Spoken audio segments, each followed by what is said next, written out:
देखिए हर खबर यहीं पर, सब्सक्राइब कीजिए TV9 भारतवर्ष। मैं आपके पास आ रहा हूं, लेकिन मेजर जनरल संजय सोई के पास मैं जाकर आपके पास आता हूं। लड़ाई कहां रुकेगी, ऑब्जेक्टिव क्या है? और तब जबकि ये कहा जाता है कि अब ये पारंपरिक युद्ध वाली दुनिया नहीं रह गई, अब व्यापार और कर्ज देकर देशों पर कब्जा कर लेना ये नए तरीके का डोमिनेंस है मुल्कों का, और चाइना वो कर भी रहा है। उसने 100 से ज्यादा देशों को $5 ट्रिलियन बांट रखे हैं कर्ज के तौर पर, और उनके ऊपर कब्जा कर रहा है। सोई साहब, क्या करने वाला क्या है, ऑब्जेक्टिव क्या है चीन का?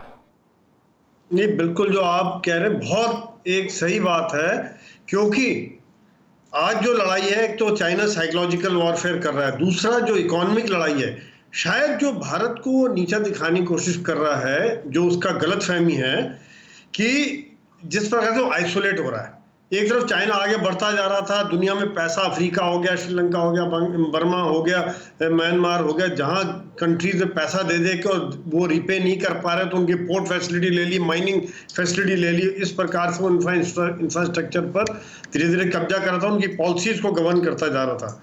तो ये चीज आज जब कोविड-19 के बाद चाइना जब अपने आप को अकेला महसूस कर रहा है और भारत एक तरह से लीड ले रहा है, और भारत का जो डिप्लोमेटिक ऑफेंसिव रहा है या डिप्लोमेटिक एफर्ट्स रहे हैं पिछले 5-6 साल में पूरी दुनिया के साथ, जो भारत ने अपने रिलेशनशिप बढ़ाए हैं, उससे चाइना को बहुत तकलीफ हो रही है।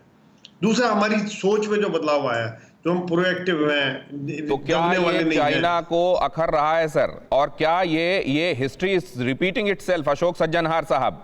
क्योंकि पहले भी हमने ये देखा कि महामारी के बाद युद्ध वाले हालात बनते हैं। क्या वही हो रहा है? एक बार फिर से इतिहास खुद को दोहरा रहा है?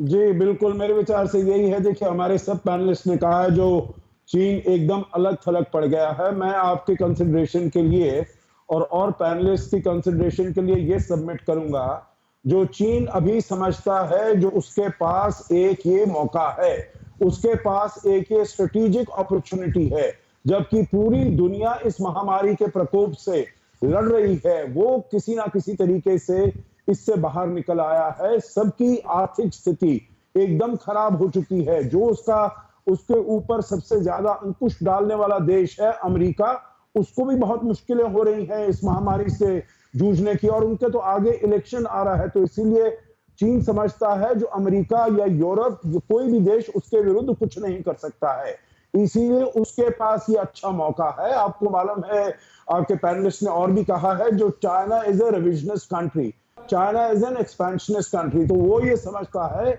मेरे पास बड़ा अच्छा मौका है इस समय, जो मैं अपने लैंड मेरे लिए चाहिए, सामरिक तरीके से चाहिए, सामरिक तरीके से उसको गलवान वैली चाहिए, उसको पंगोंग लेक चाहिए, क्योंकि उसको अपने चाइना पाकिस्तान इकोनॉमिक कॉरिडोर को प्रोटेक्ट करना है, उसको सेफ गार्ड करना है। और उसने दूसरी तरफ भी देखा है, साउथ चाइना सी में अपने यहां से 2000 किलोमीटर दूर तक कहता मेरा हिस्टोरिकल राइट है।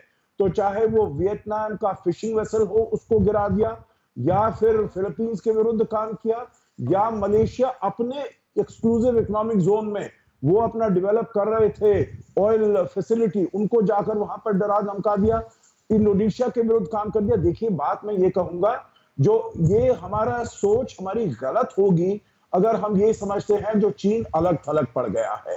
ये ठीक है जो शी जिनपिंग के चीन अलग थलग नहीं पड़ा है। नलिन कोहली साहब, ये नजरिया क्या हिंदुस्तान समझ रहा है कि चीन अलग थलग नहीं पड़ा है, कोरोना जैसा श्राप दुनिया पर थोपने के बाद भी?